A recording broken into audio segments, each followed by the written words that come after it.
thanks for your patience. I know it's been a long day, and don't know about you. I'm starting to really feel the energy winding down. So thanks for sticking around. And I want to start this panel by maybe I introduce myself a little bit, and then I'll give the chance for everybody of these esteemed panelists with me here today to share a little bit of what they bring to the table under this topic. And then we'll move on to some hopefully challenging questions that we are all trying to answer in the world of employability and preparing our youth for good, prospering careers. So my name is Fadi Abdul Khalik, and I started out my career in a completely different field, away from education. I did neuroengineering, neuroscience, software and hardware, and then moved to work with IBM for a long time. But then I somehow decided to start my e-learning company back in 2003. And then here I am 21 years or 19 years later.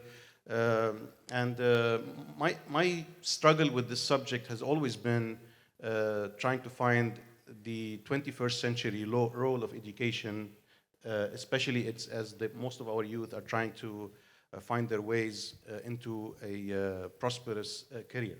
So the topics we're going to tackle today are probably revolving around this. We have among our panel people who work with K-12 schools, people who work with universities, both undergraduate and graduate, and people who work with the transitioning of students between all those three and the world of work. And then also people who work with experiential learning, hands-on learning, whether it's in the workplace, and I probably work across all. So I'll go through that with my left. It's okay. We will start the introduction and just briefly introduce yourself, and then we move on to the next topic. Yeah, thank you, Fadi. Glad to be here. Glad to be part of this energy, and very, very excited to meet people in person after a couple of years of living in the virtual space.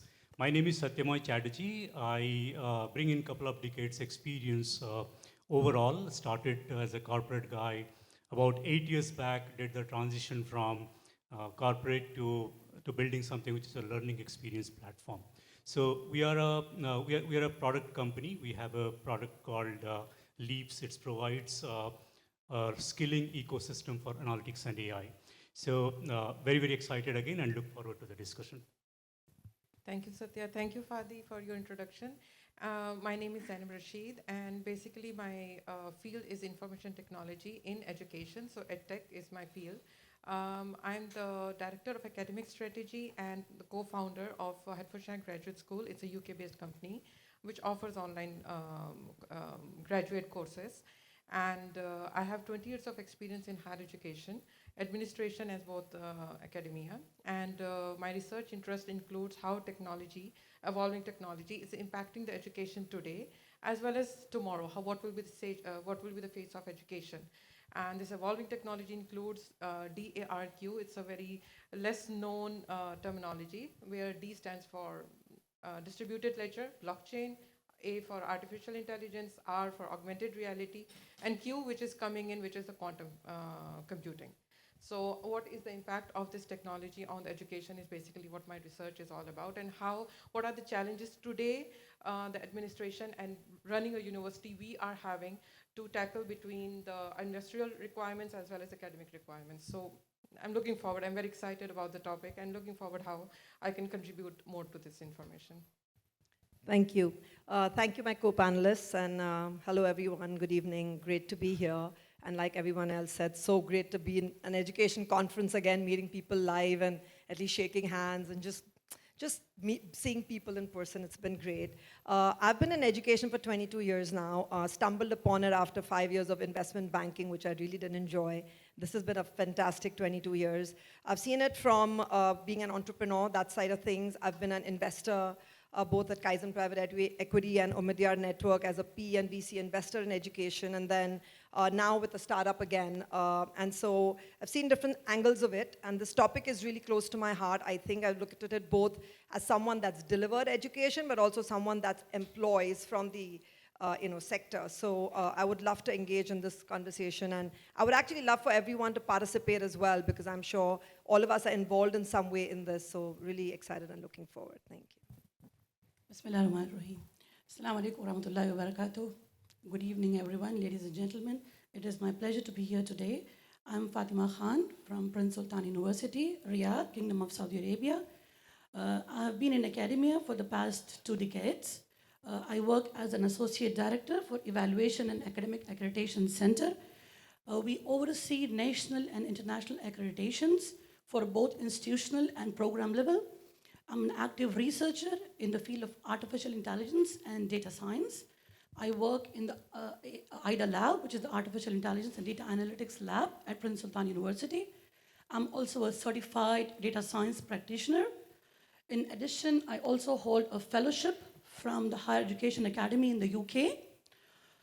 Apart from this, I also hold another responsibility of being a university industry liaison for Prince Sultan University, where I oversee different academic programs with the industry, such as with Microsoft, SAP, or name them. We have quite a few, Huawei, VMware, etc. So yes, there's a lot of certifications, both online and in person, which is going on there.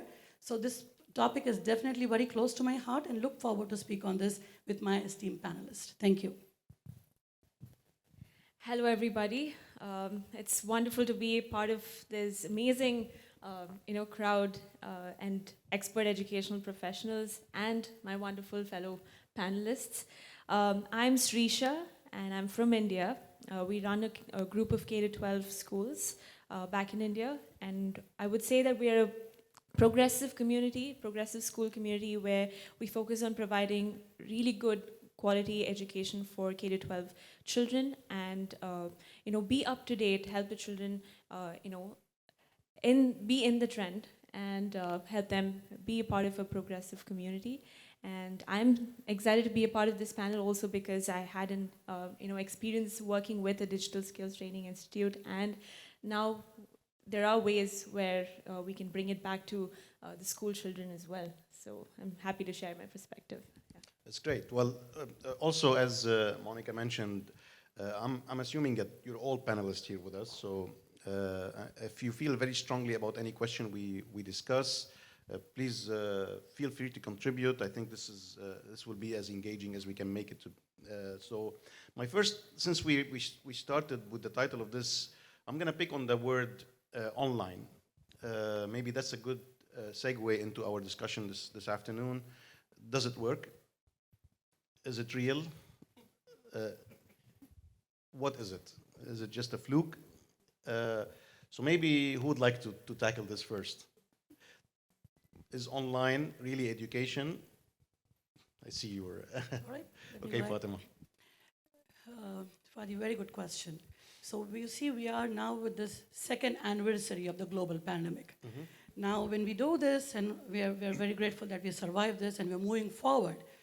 Now, this online education no longer remains a question. We already went through this. We have lived through this pandemic. We have survived.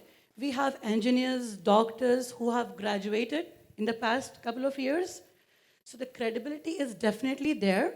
Of course, there is an area for improvement.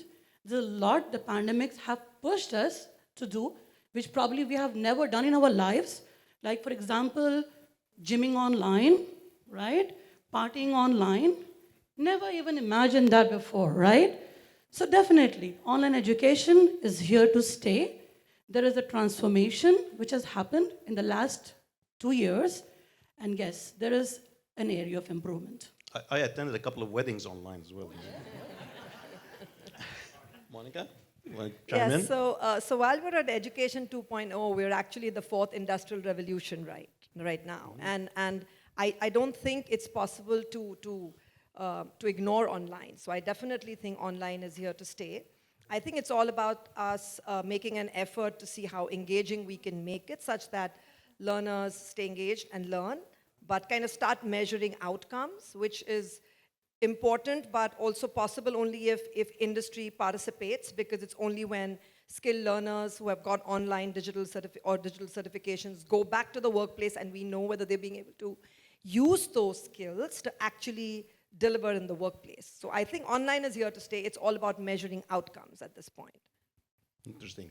And maybe if I can put my 2 cents worth, I think the word online has evolved quite a bit over these years. As I told you, I started my e-learning company in 2003, and just for you to put things in context, this is before Facebook, yeah?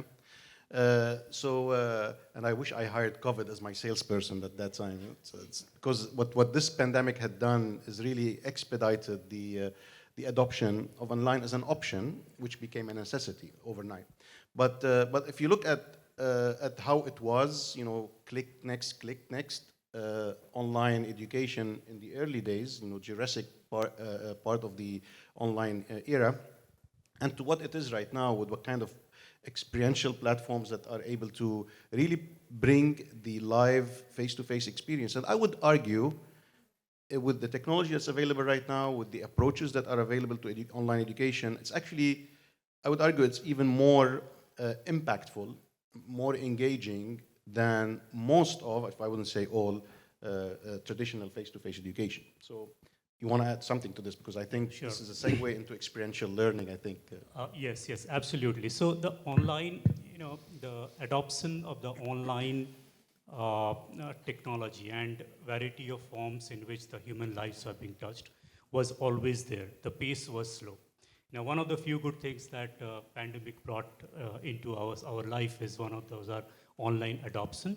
And we did see massive acceleration in adoption of online, pretty much in all the fields, like be it retail, e-tail, healthcare, on the online consulting. There's the only form of consulting with the doctors that was happening during the lockdowns, and education, right? So we have, now it's kind of proven, it's a fact that a lot of things which was happening in person can happen online, right? So while there are a lot of positives, there are a few pitfalls as well. If the online becomes one-way consumption, so it's now, because of the pandemic, there's been a proliferation of, there's a lot of online skills training institutes, the certifications which are available pretty much for everything that you want to learn. However, not all of them is something that one would like to go after, right? The learning has to be experiential, and that's where the world is moving. So when we talk about Web 3.0 or metaverse, where it's just a matter of time when you're going to get this kind of in-person experience digitally as well, right? A lot of investment are going on that space, and like this change, education is also going to be touched by the metaverse and the Web 3.0 world. So what I'd like to just leave the thought with is, it has to be experiential, it has to be interactive, it has to be two-way, and content is not the differentiator anymore, right? You type any keyword in Google and you're going to go and get millions and millions of pages, right, out of it. So content is not the differentiator.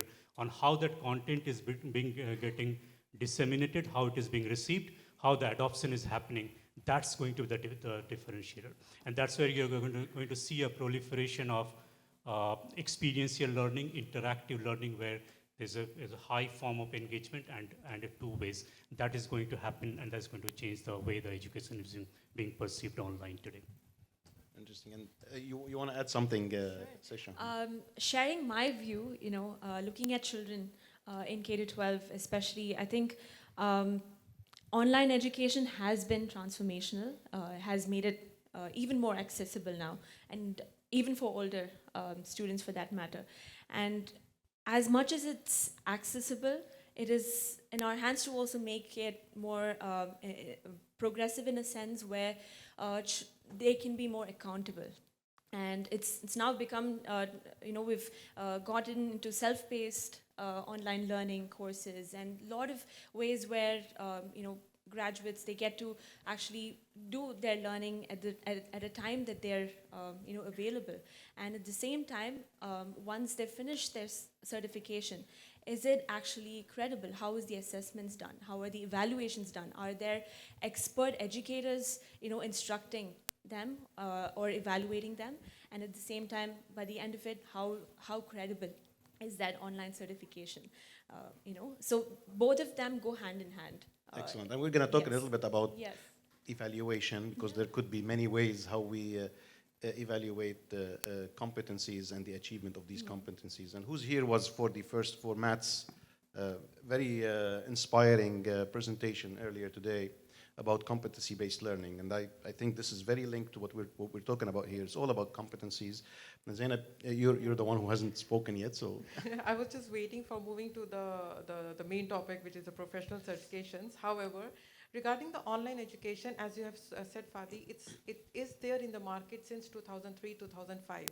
Yes, it came into a more of obvious state only after the pandemic. Probably we all needed this push to understand that yes, there is a feature, there are the tools, everything, the technology was there, but it wasn't being used because how academia perceived the education was a classroom style. This concept of a classroom style education has completely changed.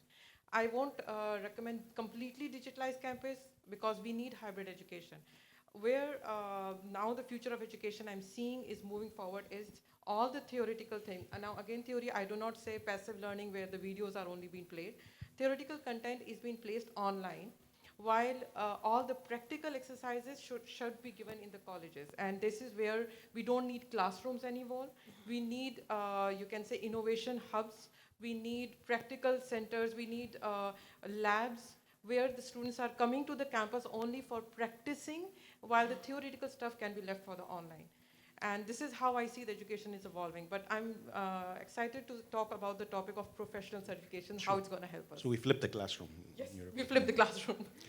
Right, and onto the topic of professional certification, and then maybe leading into it,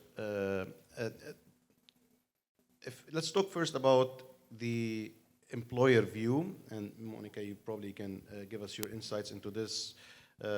And many of you have either been in a place where you hire people, or you know about the hiring practice. And if I were to recruit for a job or hire for a job, I doubt anybody, when you come and you're interviewing a candidate, you're asking them what your math or chemistry grades were at university, or you ask them what, maybe to a certain extent with some big law firms, a Harvard degree might matter or not, but again, what we've seen across, and now there are platforms that go and crawl the internet looking for job being displayed and how they are being displayed. You're actually asking for skills and competencies that are relevant to the job that you are going to be doing, right? And obviously, and this is going back to the evaluation question, unfortunately in our traditional education, we tend to evaluate everything except skills and competencies. We graduate students, and most of the time, of course, there are good examples of good exceptions to this rule. We graduate them stuffed with knowledge, but then the application of that knowledge into certain skills and competencies that are job relevant are not evidenced if they are there. They might have been acquired on their own, but it's not evidenced. So with that in mind, and that's going to come, don't worry, Zainab, we're getting to the certification. But I think it's the starting point of why certification, whether it's online or not online, becomes a necessity. Well, I wouldn't say certification as much, but in terms of building competencies and skills as you move along in your life, whether it happens in a formal education environment or an informal one, right? A lot of the online takers of online education are actually working adults, where the fact that they do a 9-to-5 job or a 11-to-7 job or whatever it is does not allow them to take time off from their life and go for 4 years, get a degree, or for 2 years, get a master's degree, and then come back to life assuming it's going to be waiting for them. A lot of these happen while we are doing this, so being able to divide this education into chunks that are more digestible in real life, that's how I understand certification. But let's start, Monica, maybe with you, with your view on what are employers looking for? No, thank you, Fadi. This is a great segue. I think that, of course, I come from India, and IT is a very big sector. So companies like Masai School and Newton, which have boot camps, and a lot of these boot camps are online boot camps. We're a fast-growing startup. We're called Leap. We hire a lot from both Masai as well as Newton. These are young kids who graduated either from engineering or non-technical backgrounds, but have chosen to go for a 3 or a 6-month boot camp, and we take them on board in our product and tech roles, right? Similarly, although we're not from a finance background, I know friends and people from the financial services sector that take from companies like Upgrad and Imarticus Learning, where they have courses in finance, again, all online, and these are certifications, and they pick up talent from there, and 85% of the people that come back are actually, like you said, adult learners. So all of the new unicorns in India, like the Upgrads and Great Learnings, etc., they're all serving the adult learners that are going back for professional certifications. So I absolutely think that increasingly employers and the industry is accepting of that. But Shisa mentioned earlier, and you've been talking about it, I think we've got to start thinking about the outcomes, the evaluation piece, so that we know that if someone's saying somebody's certified level so-and-so, then they must have the skill, right? It's not good enough to just have the certification. Absolutely. And then if you take somebody like me, when I graduated from engineering college, I was studying 8086 processors. Yes, I am 105 years old. Imagine by the time I finished college and got my first job, 8086 processors were extinct, and we have client-server architecture. So the evolution of skills and needs among employers and among different jobs. And again, another fact is that if you take a 13-year-old kid right now, by the time they actually land their first job, most likely 65% chance that this job does not exist right now. Yeah? So we're teaching for the future that doesn't yet exist. So what kind of skills can we teach rather than knowledge? You want to, I think, I would like to add on to it. From experience of entrepreneurship, not only in academia, but also 3 other sectors, which is media as well as engineering. I'm having experience with that one, as well as trading. When we are hiring, generally, if I'm going to hire an IT manager for my firm, and for an educational firm, so generally my job description, what it says is a BSIT graduate with a few years of administration experience preferred in education industry. This is a very normal job requirement of a job which is. Now, when it comes to a graduate who is going to apply for this job, he just has only a BSIT credential, academic credential. What basically I would want to write for a graduate is he should have done a BBA with a BSIT with a B.Ed. So I would be very satisfied to hire him, which is technically not possible. This is where industry is moving towards certification, and it's easier to write down in the job description that I'm looking for a person who is a BSIT graduate with probably a PMP and educational certificate, which helps me understanding that he has the knowledge of these 3 fields, and it will be easier for me to hire him and get him going, and he will hit the ground running when he joins in the industry. Another thing about the Generation Z and what we had experienced, millennials and Generation Z and Generation X's as well, we were being more dictated about what to do. So you have to do your graduation, get a part-time job, post-graduation, get a high-paying job, which is a manager. And it takes us approximately 10 years to evolve. Each one of us are from different field of studies, evolving ourselves into some other field. So starting from, in my case, BSIT, I moved to education, and then I found that my whole passion involves in EdTech. Today's kids want to do it instantly. With this certification, with this online, the kids as well, the students as well can get the piece and the taste of all the fields, as well as the industry is satisfied. When I'm hiring, I'm satisfied that he has the education, academic education, and the necessary professional skills which I'm looking for. So this is how the industry and the students today, with the evolving generation which is coming in, Generation Z, they don't want any dictation. They just want to have a taste of everything they want. Professional certifications come in to satisfy the needs of both. However, we as educational institutions are struggling still to balance between the academia and the industry. Ms. Fatma can can understand the struggle more being an accreditation director, that when we change the curricula a bit to satisfy the industrial needs, we need to satisfy the accreditation bodies, which are good. I'm not saying they're bad, but they need to evolve with the industry as well, so that we can support our students to be prepared, to be better prepared for education, for the industrial requirements. So I completely agree with you, Zainab here. However, yes, I do understand that there are still policies to be written, handbooks to be, approved for us as higher educations to accept these kind of, certifications or degrees. However, I don't think the industry is waiting for this. The very fact that Google has hired a 13-year-old Indian child to work with him with absolutely no degree, he didn't even finish his high school, right? This means he has got his job at Google based on the skills he has, right? So this is a very perfect example, and this is leading many of our, next generation, which I really like to call them as digital citizens, right? So these digital millennials or these digital citizens, they have a lot of options right in front of them. And this forces the higher education to change and evolve.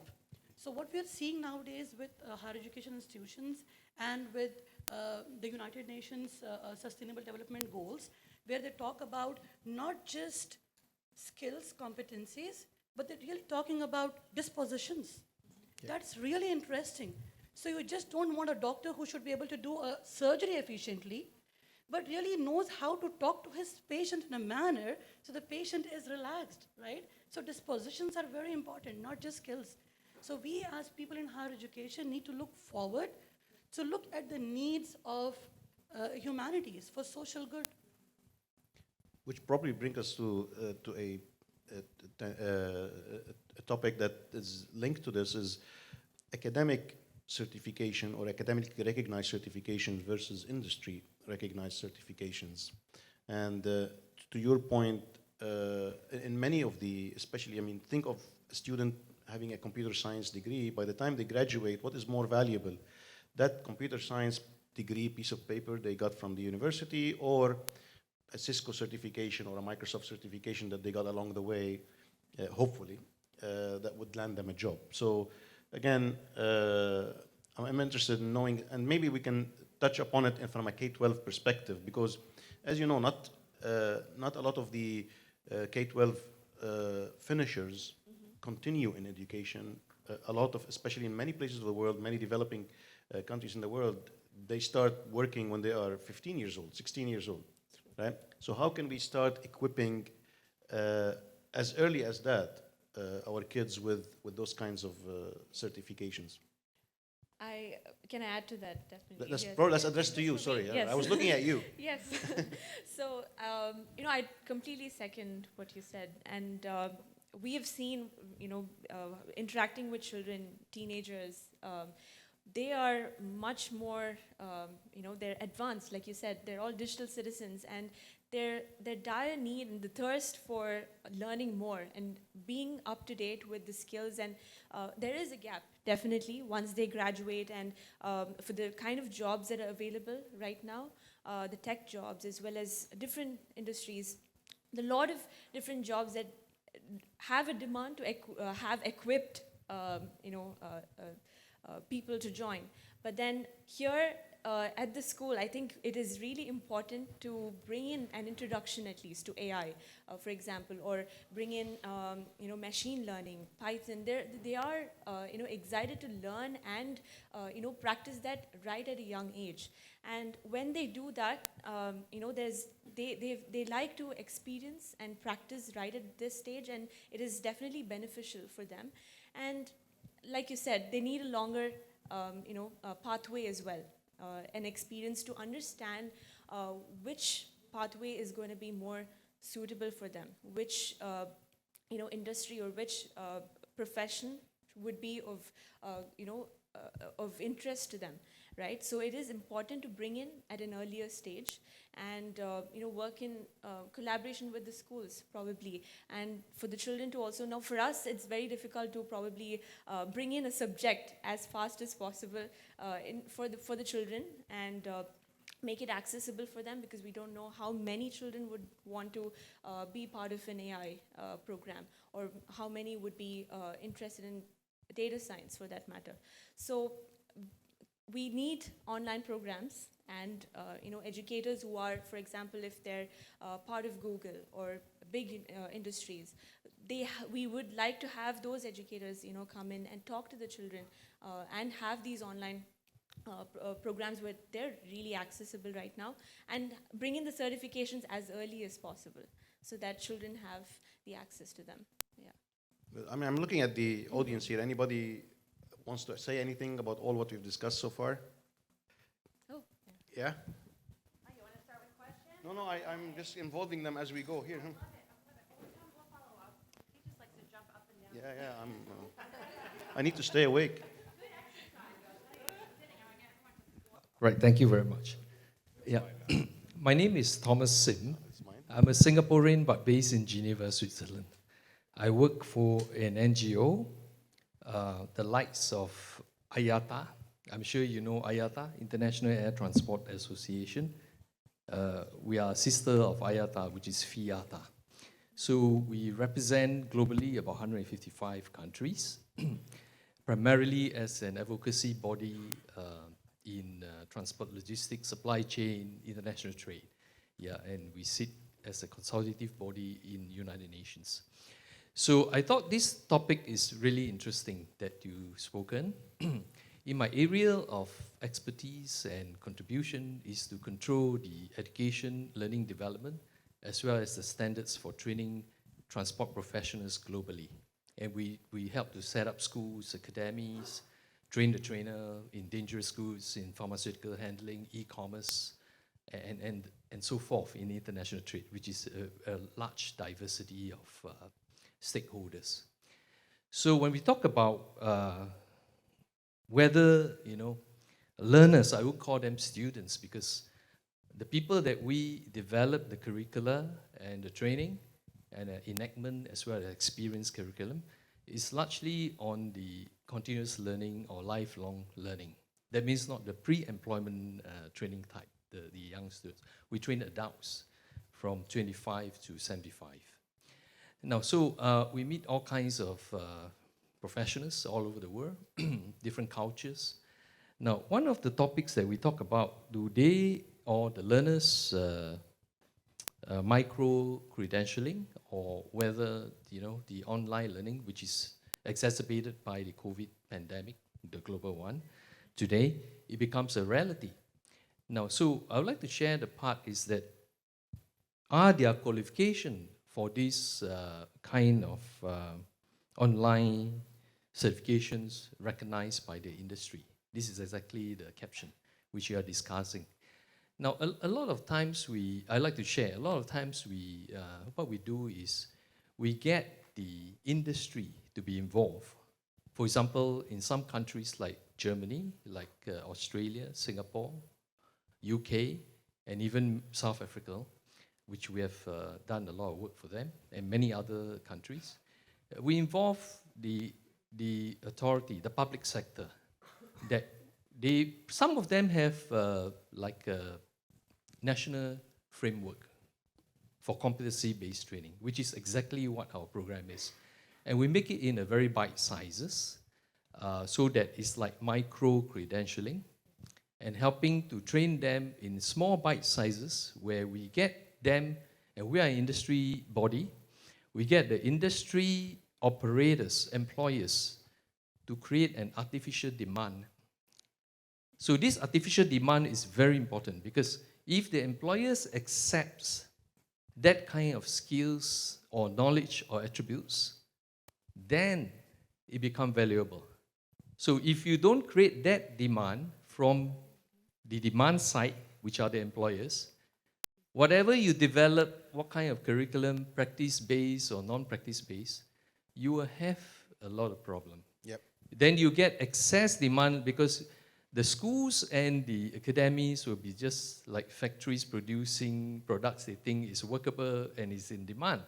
But if you involve the demand side, where the employer is all over the world, you find that it's much easier to fit them into the industry, because they are looking for this to fill the gaps. So the involvement of the players, the employers, the operators. Industry creates demand. Exactly. So So the this- certification should be trying to cater for that demand. And Absolutely. I think this something that Yes. Monica So the alluded disposition to. part of it, I fully agree. Because it's not just conceptual knowledge, but dispositional knowledge. Perfect. Thank you very much. Thank Thanks you for this. that. Great thoughts. chiming in. Awesome. And I, Awesome. Did someone want to respond to that from the stage? Thank you very much, You're welcome. Thomas. Actually, it was a very valid point. Actually, this is what every higher education institution is supposed to be doing. So, for instance, we at Prince Sultan University, whenever we are introducing a new program or a new course or a certification or signing an academy with industry, we definitely do a need analysis, and we have something what we call as employer advisory board. So, for instance, we have an e-commerce program. So we have an advisory board which is coming from that sector. So, for instance, Amazon, or we say, at that time what we had was Souk, right? So we get these people on board so they can advise us on what is the need. I can give you a very good example. When we started with the e-business program in our university, we started with a set of courses, but very soon we had to go over a major curriculum review because of the feedback which came from the industry, where the employees said, there is visual merchandising. We really need that, right? They said visual merchandising is something we need. And then I'm very proud to say that Prince Sultan University, really agile university, we were able to accommodate that need, respond to them within a period of time, and now our students are graduating with those skills. So yes, definitely it's very important to look into the needs of the stakeholders. yeah, I think we have a little bit time left, so for Another question. I got one right over here for you, Doctor. Hold on. Would you ready? Yep, sure. Yeah. So, hi. So I think online learning and online certification is really growing to the extent that the market is actually getting a little crowded, at least with the number of offerings that are coming up. So I want to get your views in terms of how important is content curation really from a provider's perspective in terms of making that online certification really meaningful and effective.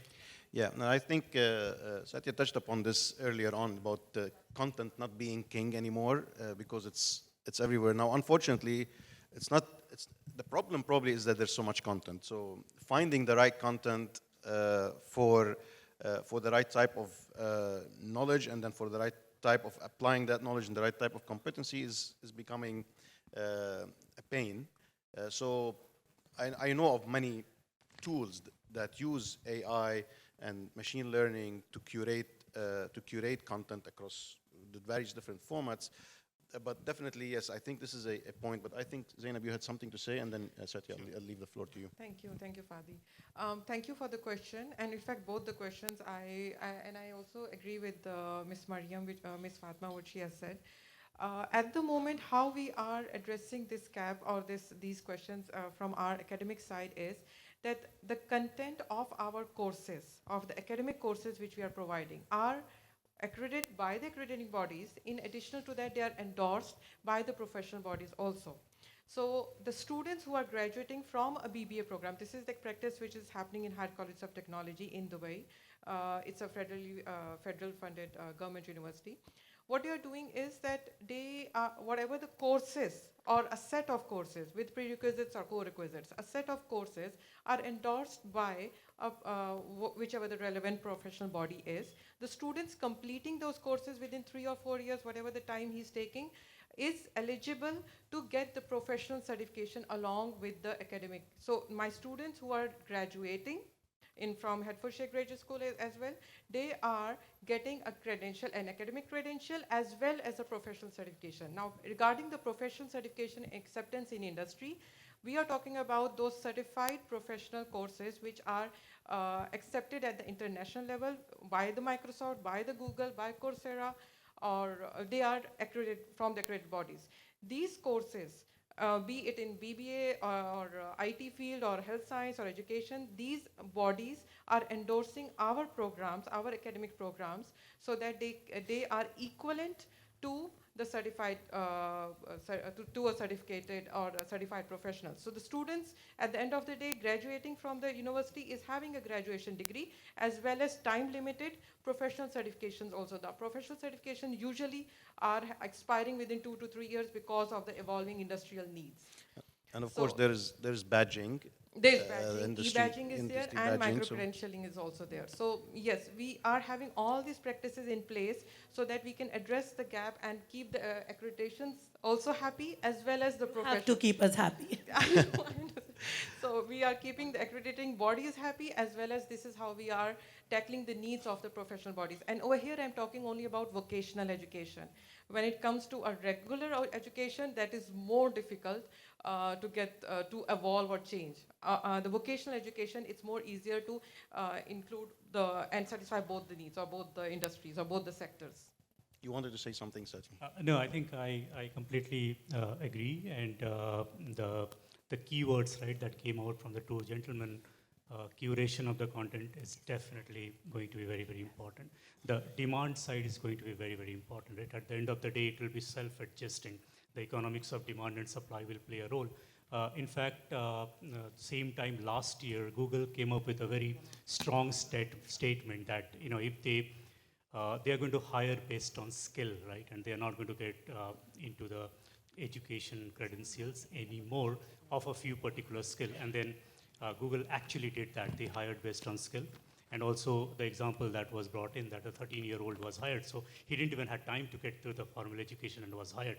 And 130 companies also supported Google. So time will tell where it goes. But unless the demand sides show that kind of a conviction, it's not going to be balanced, right? Because the online content is mushrooming these days. So it's very important to create that balance. I think somebody's trying to tell us, let's wrap this up. You guys are doing great. You know, it's the worst part of my day to tell you to hurry up, but we do have a list of awards I want to acknowledge. Could we give them a round of applause? These guys have been incredible, really insightful. I love this idea, certifications. What do they mean today? I think we should give them a round of applause for staying awake. 100%, but I'm tapping Thank into you. your Thank you very networking much. time. So we're here for 3 days. Don't get me wrong. You don't go anywhere. We're not racing you out, and hopefully you don't have too many places to go. But we're glad you're here. Give them a round of applause. I'm going to get one picture with all of you guys. If you don't mind lining up here, the photographer wants to take a group shot. I'll take some microphone, or you can put it on the table, even better. Take a step forward. You guys have been incredible. We're just going to keep on going. We're going to, the Education 2.0 is here to recognize leaders like this. What a great panel. Give it up for this panel. It's a great conversation, really poignant for so many, educators right now about what does that certification mean and how do you put it into play when it comes to education. So thank you guys so much. You've been great.